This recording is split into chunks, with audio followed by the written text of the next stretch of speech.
예, 오늘은 이제 그 5번째 시간입니다. 우리 첫 번째 시간에는 이제 엘리사가 이렇게 부르심을 받는 장면을 우리가 살펴봤고, 그리고 이제 두 번째 우리 시간에는 그 엘리사가 이제 엘리야가 이렇게 하늘로 올라감을 받을 때, 그때 이제 엘리야의 그 영의 갑절을 이제 구하고, 또 그 하나님께서 이제 엘리사에게 허락해 주시는 내용들을 우리가 살폈습니다.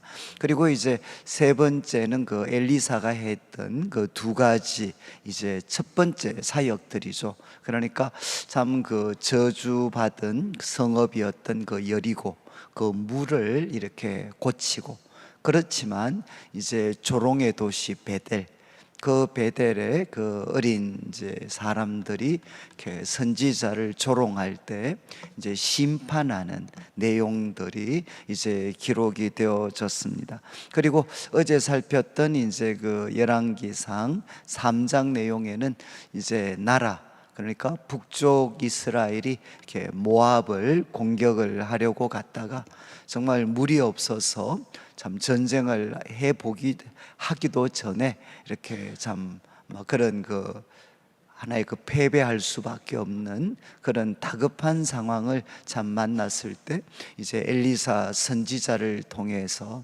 하나님이 참 말씀을 주셨습니다. 그래서 참 그 개천을 파라, 물도 없고 지금 비도 오지 않고 바람도 불지 않는데 이제 개천을 파도록 그렇게 말씀을 또 전하고, 그리고 모압에 대해서 승리할 것에 대해서 이렇게 말씀을 하셨고, 또 그 말씀대로 이루어진 것들을 우리가 함께 살폈습니다.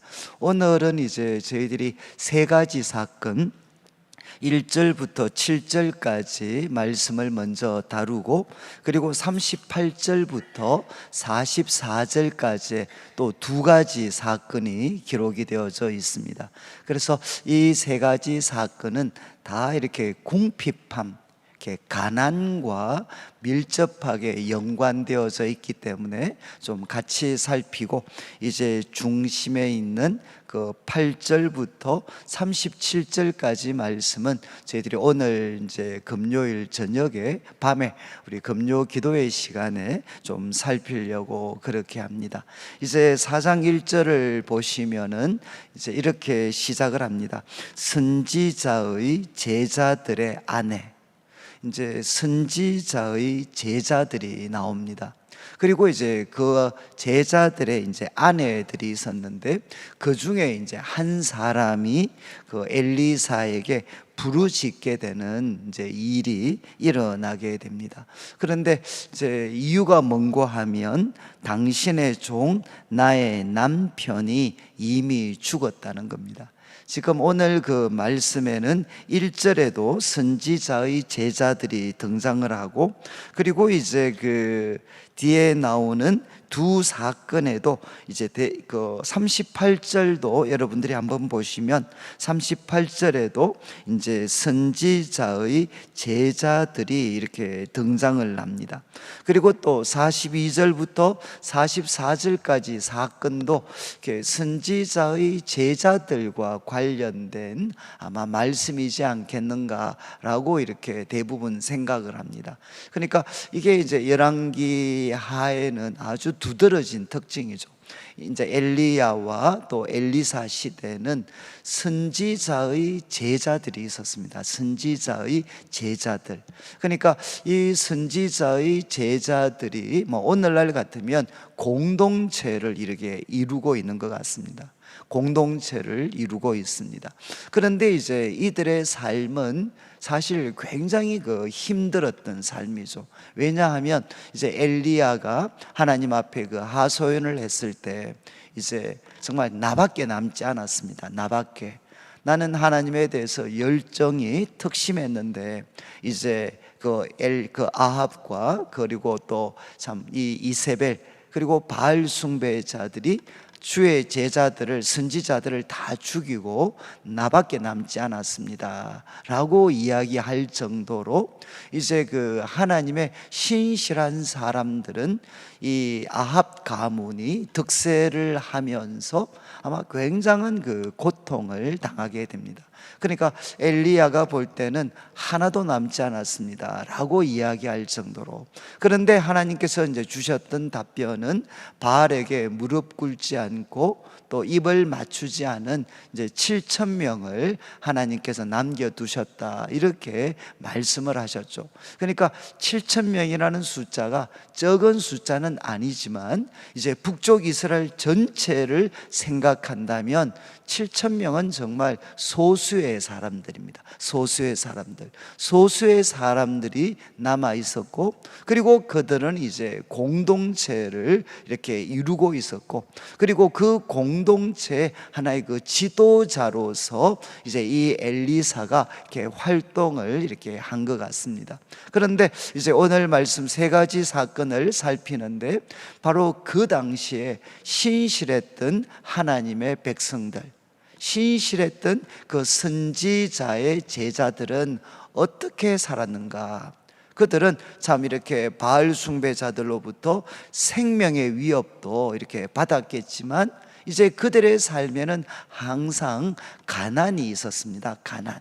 그래서 이 가난의 문제를 그들이 어떻게 헤쳐나왔는가 하는 것들을 이제 오늘 말씀은 이야기를 합니다. 그래서 다시금 이제 1절로 돌아오시면, 이제 지금 이 여인은 남편이 죽었습니다. 선지자의 제자인데, 그리고 남편이 죽었는데 부인이 이렇게 이야기합니다. 당신의 종이 여호와를 경외한 줄은 당신이 아시는 바입니다. 그러니까 이 남편은 참 하나님을 경외하는 사람이었다라는 것을 아내도 알고 있었고, 그리고 또 엘리사도 잘 알고 있다는 거죠. 그런데 그 남편이 죽었고, 그러다 보니까 이제 어떤 일이 생겼는가? 이제 빚준 사람이 와서 나의 두 아이를 데려가 그의 종을 삼고자 합니다. 이 말씀을 보면 이제 여호와를 경외하는 종이 이게 건강 때문이었던 어떤 이유인지는 모르지만 이제 많은 그 부채를 졌던 것 같습니다. 그런데 이제 그 엘리사의 이제 제자가, 이제 선지자의 제자가 그만 죽어버리니까 이제 그 부채, 근데 돈을 빌려줬던 사람들이 이제 받을 길이 없죠. 그러니까 이제 두 아들을 종으로 이렇게 삼으려고 했습니다. 그러니까 이런 그 다급한 상황 속에 선지자의 이제 제자가 이렇게 이제 이런 상황을 만나게 되는 거죠. 그리고 이제 그 어려움을 누구한테 하소연하느냐? 이제 엘리사에게 부르짖는 것입니다. 엘리사에게 이렇게 부르짖었습니다. 부르짖었을 때 이제 2절 말씀에 엘리사의 반응이 나오는데, 내가 너를 위하여 어떻게 하랴, 이렇게 이야기한 다음에 이제 이런 이야기를 합니다. 내 집에 무엇이 있는지 내게 말해라. 야, 너 집에 지금 혹시 뭐가 있냐? 이제 이렇게 질문을 하고, 그리고 이제 여인이 답변을 합니다. 계집종의 집에 기름 한 그릇 외에는 아무것도 없습니다. 이제 기름 하나 남았다는 거죠. 지금 이제 그 이스라엘은 아마 그 가루, 이제 곡식을 가루로 만들어서 이제 거기에 기름을 넣어 가지고 아마 이렇게 구워서 아마 하는 게 주된 식사였던 것 같습니다. 그러니까 지금 이제 뭐가 남았느냐? 기름밖에는, 기름 한 그릇 외에는 아무것도 없다는 겁니다. 이 이야기가 좀 누구하고 좀 비슷한가? 여러분, 이제 엘리야가 사르밧이라는 그 곳에 가서 과부를 만났을 때, 이제 과부가 나뭇가지를 줍고 있었죠. 그러면서 이제 그 과부한테 먹을 것을 좀 부탁했을 때 그 여인이 했던 이야기가 뭔가 하면, 이제 나도 지금 먹을 것이 없어서 가루 조금 남아있고 그리고 기름 조금 남아있습니다. 그래서 이것 가지고 이제 마지막으로 떡을 한번 해 먹고, 이제 나와 또 아이 하나는, 내 아들은 이렇게 이제 죽으려고 합니다. 이런 이야기를 했습니다. 상황이 참 이렇게 비슷하죠. 그 사르밧의 그 과부, 그렇지만 또 이제 지금 여기 엘리사 시대의 여인도 이제 남아있는 거는 뭐냐? 기름 한 그릇밖에는 이제 남아있지 않다는 겁니다. 이렇게 이야기를 했을 때 3절 말씀에 이제 엘리사가 이야기합니다. 너는 밖에 나가서 모든 이웃에게 그릇을 빌려라. 모든 이웃에게 그릇을 빌리고, 그리고 빈 그릇을 빌리되 조금 빌리지 마라. 그러니까 한마디로 이제 모든 이웃들에게 그릇을 빌리라는 겁니다. 빈 그릇을 빌리는데 조금 빌리지 마라, 이렇게 이야기를 합니다. 그리고 이제 4절 말씀에 첫 번째 이렇게 이야기했고, 그리고 두 번째는 그런 다음 너는 내 두 아들과 함께 들어가서, 너는 내 두 아들과 함께 들어가서, 그 다음 표현이 문을 닫아라. 지금 너 두 아들과 들어가서 이제 문을 닫고 아무 사람도 보지 못하도록, 그리고 이제 두 아들과 너만 알 수 있도록 문을 닫고 이제 그 모든 그릇에 기름을 부으라는 겁니다. 그 모든 그릇에 기름을 부어서 차는 대로 옮겨 놓으라, 이렇게 이야기를 했습니다. 그러니까 두 가지 이야기를 했죠. 두 가지. 하나는 빈 그릇을 빌려라, 모든 이웃들에게. 그리고 두 번째는 이제 문을 닫고 너와 그리고 두 아들이 그 빌린 그릇에다가 기름을 이렇게 부으라는 겁니다.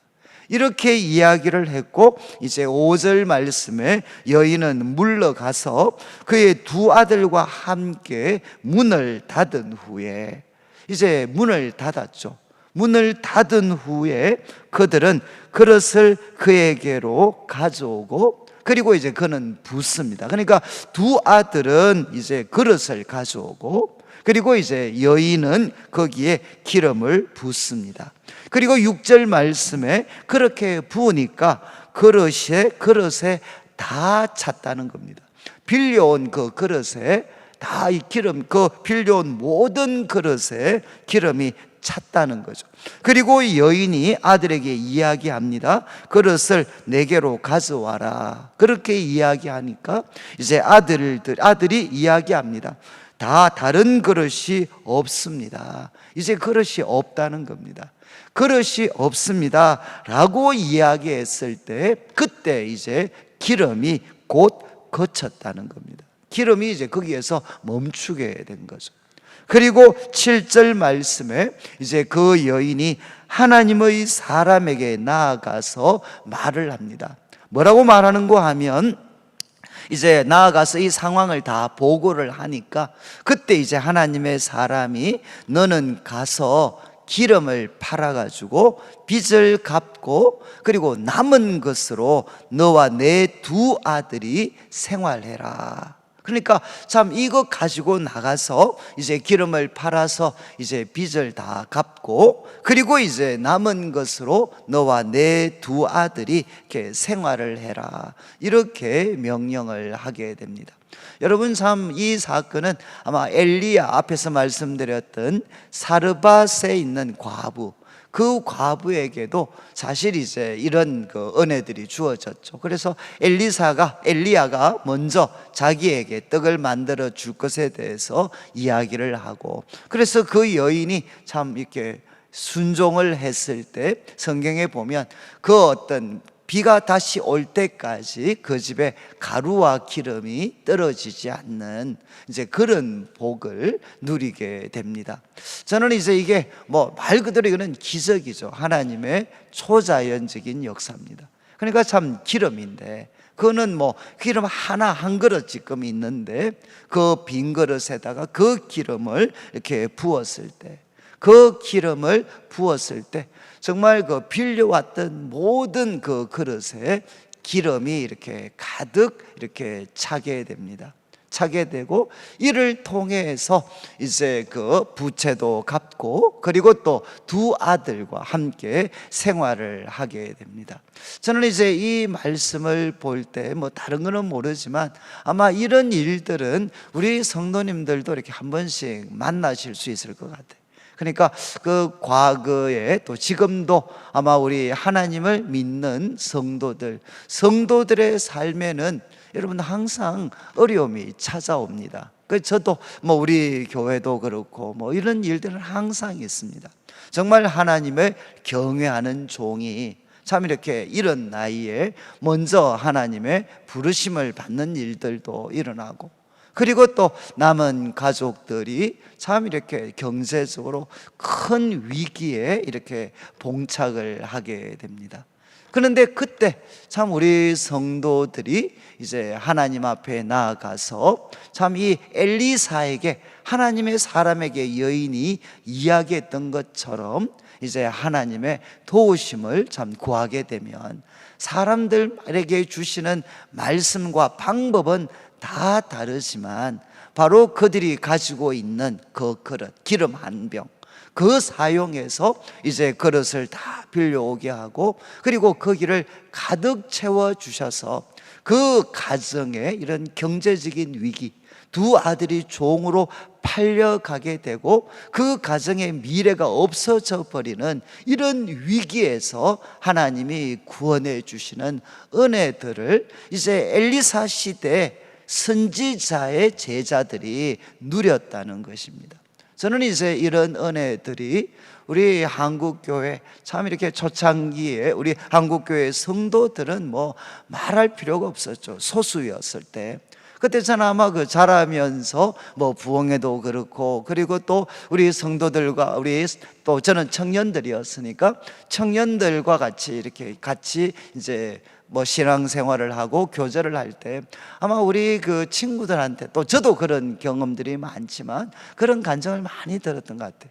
뭐 이처럼 아버님이 일찍 돌아가시기도 하고 가정에 큰 어떤 어려움이 생기기도 하고, 그런데 그때 정말 그 어머님이 하나님 앞에 간절히 이렇게 기도했을 때 그때 하나님께서 참 그 필요들을 다 채워주시고, 그래서 우리 만나면 막 선배들이 뭐 그런 이야기 많이 했어요. 정말 이렇게 대학을 진학을 했지만, 대학원을 진학했지만 이렇게 학비 같은 것들이 전혀 뭐 해결이 되지 않아서, 그런데 뭐 어머님께 이야기해도 뾰족한 방법도 없고, 그런데 어머님께서 참 그 문제, 그 막 마음이 너무 힘드셔서 하나님 앞에 간절하게 기도했는데, 그런데 하나님께서 기도 가운데 말씀해 주셨다는 거예요. 내가 그 아들 등록금을 내가 다 준비해 놨다, 걱정하지 마라. 하나님이 그렇게 기도 가운데 말씀을 하셨다는 거죠. 근데 여러분, 뭐 여자분들이 소위 뭐 돈이 생길 일이 뭐가 있습니까?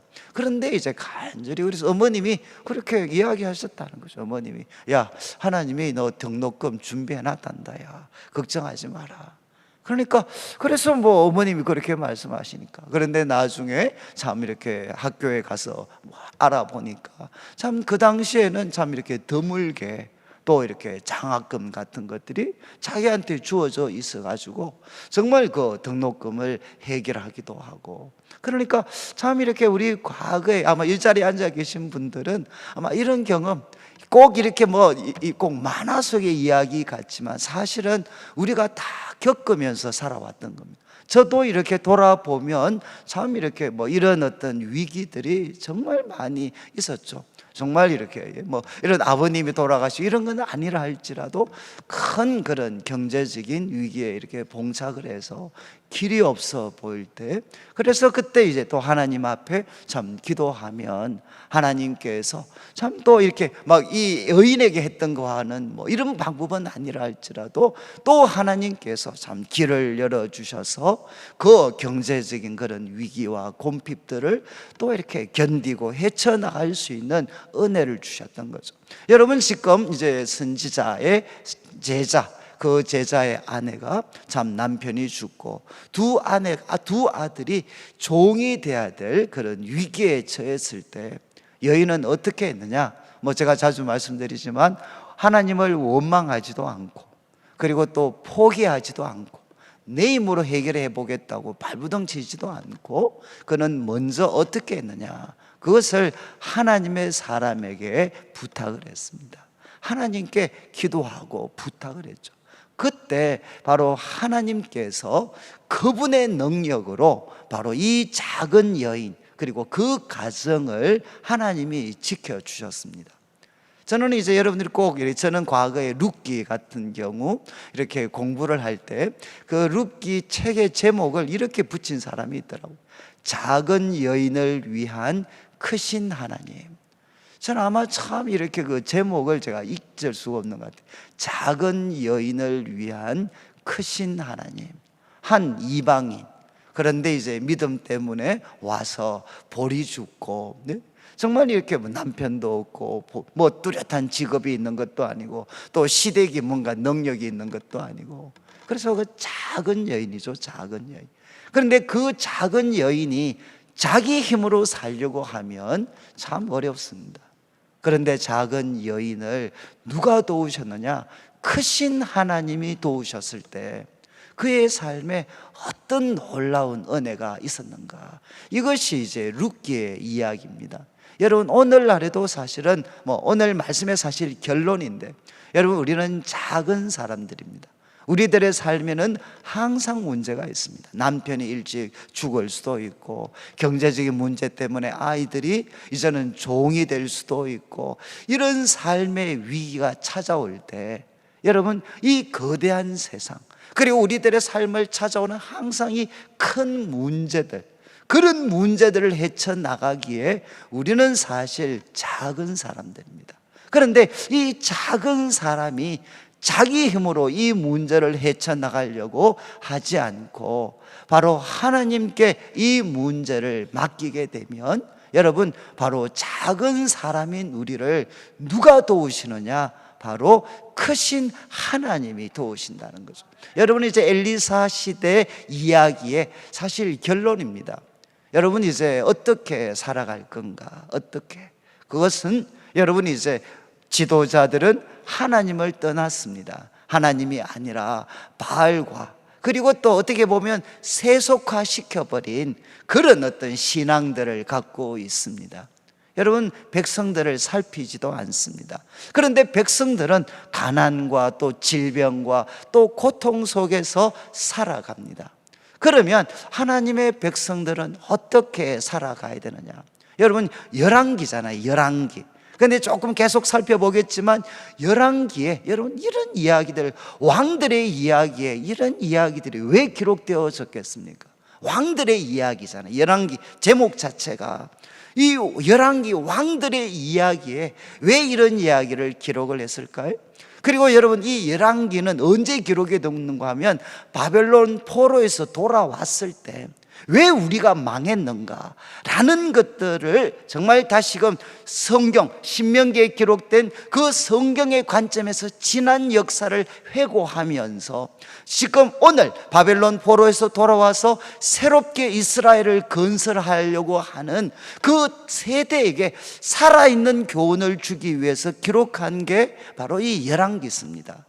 그렇다면 이 열왕기서에서 왜 왕들의 이야기에 이런 소위 아주 이름도 없는 선지자의 제자의 남편이 죽고 아들이 지금 둘이가 종노릇할 상황이 되었는데, 그때 선지자 하나님의 사람에게 나아갔을 때, 그래서 하나님의 도우심을 구했을 때 하나님께서는 그 여인이 갖고 있는 게 기름 한 그릇밖에 없더라도 그 여인을 하나님이 도우셔서 그 참 이렇게 어떤 부채도 갚고 아들들도 이렇게 다 거기서 먹고 살 수가 있게 됐다. 여러분, 이 이야기를 왜 기록했을까요?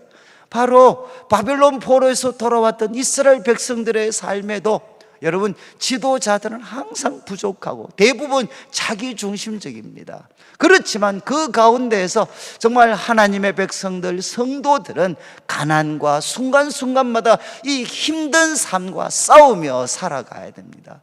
그들에게 무엇을 도전하겠습니까?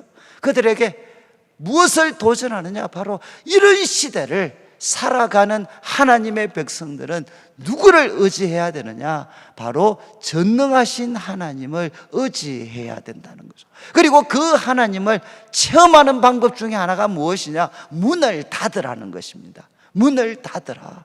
사람들한테 공개적으로, 정말 어떻게 보면 공개적으로 할 수도 있잖아요. 그러면 얼마나 사람들이 엘리사에게 몰려들겠습니까? 우리는 자꾸만 막 밖으로 드러나는 이런 어떤 기적들을 생각하지만, 그러나 이제 문을 닫아라. 이거는 무엇이죠? 하나님과 너만 알도록, 하나님과 너만 알도록. 그리고 그 자리에 누가 있느냐? 두 아들도 포함이 됩니다. 여러분, 여인 혼자서도 할 수 있는데 왜 두 아들한테 그릇 갖다 주고 그리고 엄마는 붓고 왜 하겠습니까? 이거는 엄마를 위한 교훈일 뿐만 아니라 바로 그릇을 갖다 주는 아들들에게 생생한 가르침을 주는 거죠. 바로 이 두 아들은, 여러분, 이제 이 기름도 이제 돈이 떨어질 때가 오잖아요. 이 기름이 항상 계속 나오는 게 아닙니다. 이 사건 한 번이죠. 그렇지만 이 두 아들은, 여러분, 누구를 의지하면서 살아가겠습니까? 바로 하나님을 의지하면서 살아가게 되는 겁니다. 저는 이제 첫 번째 사건이고, 두 번째 38절부터 한번 보십시오. 이제 38절은 더 이렇게 재밌는 사건인데, 38절에 엘리사가 다시 길갈에 이렇게 갔을 때 그 땅에 흉년이 들었습니다. 선지자의 제자들이 엘리사 앞에 앉아 있습니다. 그리고 엘리사가 자기 사환에게 이르되 큰 솥을 걸고 선지자의 제자들을 위하여 국을 끓여라. 그러니까 이제 우리로 말하면 뭐 죽을 쏘는 거죠. 죽을 쏘아서 이렇게 같이 나누어 먹어라, 이렇게 국을 끓이게 합니다. 그런데 39절에 한 사람이 이제 거기에 이제 어떤 채소가 필요할 것 같아서 채소를 캐러 들에 나가 들포도 등굴을 만나가지고 그것에서 들호박을 따서 뭐 옷가락에 채워가지고 돌아왔습니다. 그래서 이제 밖에 나가서 거기에 뭔가 이 야채를 넣어야 될 것 같아서 뭔가 이렇게 썰어서 가지고 왔죠. 그리고 그걸 국에 넣었습니다. 국에 넣었는데, 그렇게 이제 넣은 사람은 알지만 나머지 사람은 모릅니다. 그리고 이제 40절 말씀에 이제 다 준비가 됐고 그것을 퍼가지고 무리에게 주어 먹겠더니만 무리가 그걸 먹으니까 이렇게 막 고함을 지르는 거죠. 하나님의 사람이여 솥에 이제 죽음의 독이 있습니다. 그러니까 정말 우리로 충분히 생각하실 수 있죠. 이제 그 바로 산에서 참 좋은 건 줄 알고 따가와서 넣었는데 그게 독초였습니다. 독초. 그러니까 여기에 죽음의 독이 있습니다. 이렇게 됐어요. 만약에 여러분들, 우리가 이런 상황 만났으면, 여러분, 우리도 이제 만약에 수련회 때문에 우리 교회에서 만약에 수련을 했다. 그래서 속 걸어놓고 애들 한 100명 정도 성도들이 모여 있는데 다 먹인다고 속 걸어놓고 식사 준비를 했는데, 근데 이제 뭐 우리도 모르는 사이에 누가 한 사람이 더 좋게 해준다고 막 몸에 좋은 야채 같은 거, 채소 같은 거 썰어가지고 거기에 넣었어요. 그런데 이제 보니까 좋은 야채인 줄 알고 넣었는데 그만 거기에 독초가 들어가 있어가지고 뭐 다 못 먹게 됐어요. 독이 있습니다. 이렇게 됐습니다. 그러면 여러분 어떤 일이 일어날까요? 제 같으면 누구야 누구, 예? 아마 그 주방장 우리 권사님이 아마 수소문할 것 같아요. 누구야 누구, 누가 지금 여기에 내 몰래 야채 넣어서 야채 썰어가지고 채소 넣어서, 아니 이게 독초하고 말이지 좋은 것도 구분 못하냐, 그러면서 아마 참 큰일이 났겠죠. 큰일이. 그런데 여러분, 이거 썰어 넣은 사람 입장에서는 여러분 다 죽이려고 독초 넣었겠습니까? 잘해보려고 정말 우리 있는 그 선지 생도들한테 좀 더 이렇게 좋은 거 먹이겠다고 넣은 것이 독초가 된 거죠. 독초. 그런데 이제 선지자 엘리사가 어떻게 하느냐? 그러면 가루를 가져오라. 뭐 무슨 가루인지는 아마 뭐 잘 모르겠습니다. 그런데 가루를 가져오라. 그리고 솥에다가 그것을 던지고, 그리고 이제 이야기합니다. 퍼다가 무리에게 주어 먹게 해라. 여러분 같으면 지금 이제 그 가루 넣어서 이제 만약에 무리에게 주어서 먹게 해라. 여러분 같으면 드시겠어요? 분명히 그 독이 있었는데, 근데 거기에 뭐 이제 그냥 이렇게 가루를 넣어서 갖다 줘라. 그랬을 때 어떤 일이 일어났느냐? 솥 가운데 독이 없어졌다는 거예요. 여러분, 왕들의 이야기에 이 이야기가 어울리는가요? 왕들이, 아니 국 끓였는데 거기에 채소 잘못 썰어 넣어가지고 그만 독이 들어가서 아무도 못 먹게 됐다.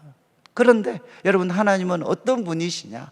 또 하나님의 사람, 갑절에 그 영을 받았던 엘리사는, 야, 내한테 왜, 만약 우리 성도님들이 목사님 지금 국 끓여놨는데 그게 누가 막 독초를 넣어가지고 못 먹게 됐습니다. 만약 이걸 저한테 이야기했다 보십시오. 그러면 아니 내가 뭐 밥하는 사람입니까 내가? 예? 그리고 뭐 아니 저를 뭐로 생각하시고, 아니 이거는 식당에서 끝내야 되지 왜 이런 것까지 뭐 보고를 합니까? 이제 이런 이야기 하지 않겠어요? 그런데 하나님의 영, 그 엘리사의 영의 갑절을 받았던 엘리사가 하나님이 주신 놀라운 영감으로 누구를 돕느냐? 여러분, 국에 바로 독초가 들어간 이 상황에서 누구도 꾸중하지 않아요. 엘리사가 모르겠습니까? 모든 걸 다 아는 사람인데 꾸중하지 않아요. 이거 이제 남자분들이 잘 하셔야 돼요. 만약에 뭐 이렇게 여자분들이 열심히 뭔가 식사한다고 잘했는데 뭔가 또 하나 잘못 넣어가지고 막 했잖아요. 그러면 막 또 우리가 인상이 막, 예? 저도 뭐 자주 그러지만 막 울그락불그락 그러시지 말고 야 가루 가져와라. 그래서 이제 믿음으로 뿌리시면 어떻게 될까요? 독이 없어졌는 거죠.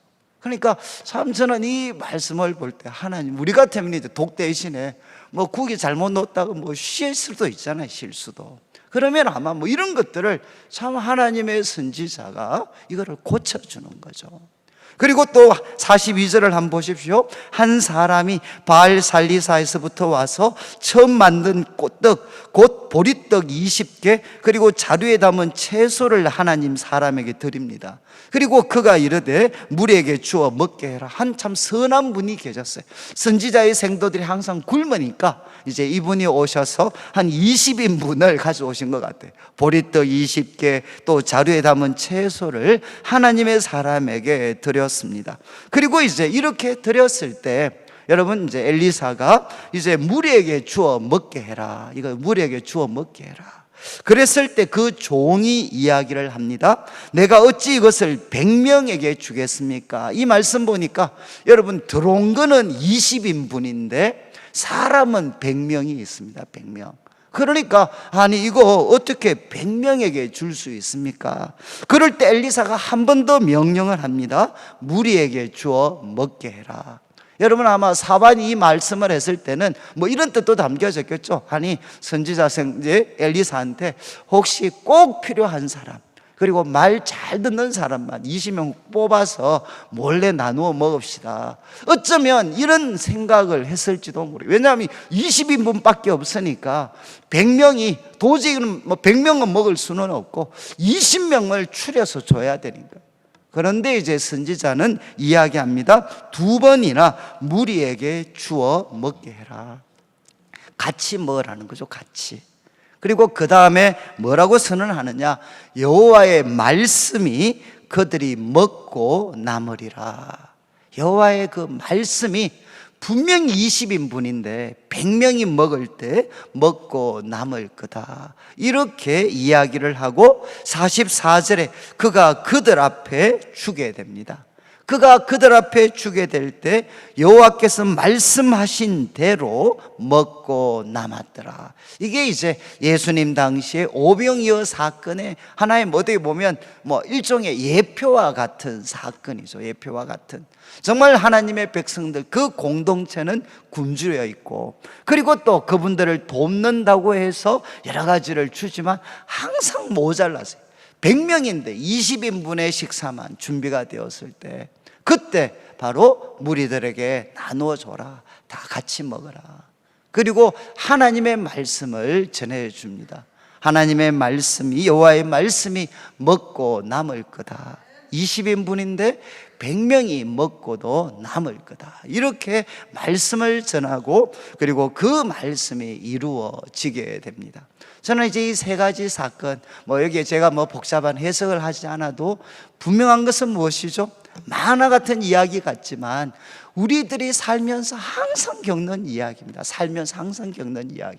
갑자기 뭐 남편이 어떻게 될 수도 있고, 그리고 갑자기 찾아온 큰 경제적인 공경 때문에 자녀들이 종이 될 수 있는 상황이 생길 수도 있고, 그리고 잘한다고 뭔가 준비했는데 거기에 독초가 돼가지고 정말 이제 그 소스, 그 음식을 다 버려야 되는 이런 상황이 생길 수도 있고, 그리고 또 뭔가 이제 참 100명인데 20인분만 이렇게 뭔가 호의가 와서 그래서 뭔가 거기 먹는 사람 20명, 못 먹는 사람 80명이 갈라져야 되는 이런 상황이 있을 때, 이건 항상 우리가 겪는 거죠. 항상 우리는 부족하고, 특별히 하나님을 떠난 시대, 하나님의 백성들은 언제나 이런 공경과 어려움에 처하게 됩니다. 그런데 오늘 말씀이 보여주는 것은 무엇이냐? 하나님은 한 나라도 건져주시지만 무명의 그런 과부, 그죠? 무명의 한 여인에 부르짖어. 그리고 또 정말 이렇게 좋은 뜻으로 하려고 했다가 그 국에 독초를 넣는 뭐 이런 일들, 그리고 또 참 이렇게 그 굶주려 있는 100명, 그렇지만 20명의 호의, 20명을 돕도록 호의가 들어왔을 때 이런 일들까지도 하나님께 맡기면 어떻게 되느냐? 주님께서 여호와의 말씀에, 이게 정말 중요합니다. 여호와의 말씀에, 저는 이거는 기적이죠. 저는 이 기도가 왜 중요하냐? 우리가 왜 기도가 중요하겠습니까? 기도하다 보면 우리는 여호와의 말씀을 듣게 됩니다. 아마 우리 성도님들도 그런 경험이 다 있으실 겁니다. 그게 경제적인 거든 무슨 문제든 간에 이제는 길이 없어서, 그렇지만 전능하신 하나님을 신뢰하고 하나님 앞에 나와서 기도했을 때 정말 우리들이 생각하지도 않았던 하나님으로부터 여러분 말씀이 주어져. 이거는 우리 그리스도인들만 누리는, 그리고 문을 닫고 은밀한 곳에서 하나님을 만나는 사람들에게만 주어지는 거죠. 여호와의 말씀이 그들에게 주어지게 되고, 그래서 그 말씀이 주어지면 그릇 하나 남은, 정말 기름 한 병 남았는데 그 한 병을 통해서 빌려온 모든 그릇이 가득 채워지는 기적을 우리가 경험할 수도 있고, 그리고 또 정말 잘해보려고 하다가 실수해서 망쳐놓은 거기에도 하나님께서 도와주시면 바로 그것이 오히려 정말 반전이 일어나고, 그리고 100명, 그런데 항상 20명밖에 없을 때도 그것을 나만 먹고 나와 가까운 사람만이 아니라 모두와 같이 나누게 될 때 거기에 또 하나님께서 여호와의 말씀에 정말 20명이 먹을 수 있는 것이 100명을 배부르게 먹일 수 있는 이런 기적의 역사들이 나타난다는 거죠. 그러니까 여러분, 바로 하나님의 백성들이 하나님을 떠난 반역과 배교의 시대, 하나님의 백성들은 소수고, 그리고 그들은 가난하고 궁핍하고 삶의 도처에서 어려움이 찾아오지만, 그러나 전능하신 하나님의 도우심을 의지하면 어떻게 되느냐? 바로 하나님이 진정한 왕이 되시고, 그리고 여러분, 엘리사의 이름의 뜻이 뭔가 하면 여호와는 구원이시다. 여러분, 엘리, 나의 하나님은 구원이시다. 여러분, 엘리사 이름이 바로 이것입니다. 하나님은 구원이십니다. 하나님이 우리에게 구원이 되시고 우리의 왕이 되셔서 우리 성도들의 삶을 채워주실 수가 있습니다. 저는 오늘도 이제 우리 성도님들의 삶이, 그러니까 하나님 앞에 이렇게 정말 이렇게 부끄러워하지 마시고, 하나님, 음식이 배려졌습니다. 그리고 또 하나님, 지금 뭐가 없습니다. 저는 이거 하고 제일 좋았던 게, 저는 그 안희숙 여사가 썼던 그 책 중에 쭉 읽었는데, 이분이 건망증이 너무 많아가지고 노상 잊어버려요. 그래서 아마 다 그러실 것 같아요. 그런데 이분이 하나님 앞에 이제 그렇게 기도를 해서, 하나님, 제가 이렇게 건망증이 많은데 하나님 좀 찾아주십시오. 그래서 기도를 하면 이분 말씀이 잃어버렸던 게 갑자기 생각이 난대. 그래서 저도 이렇게 제가 뭘 잘 잊어버립니다.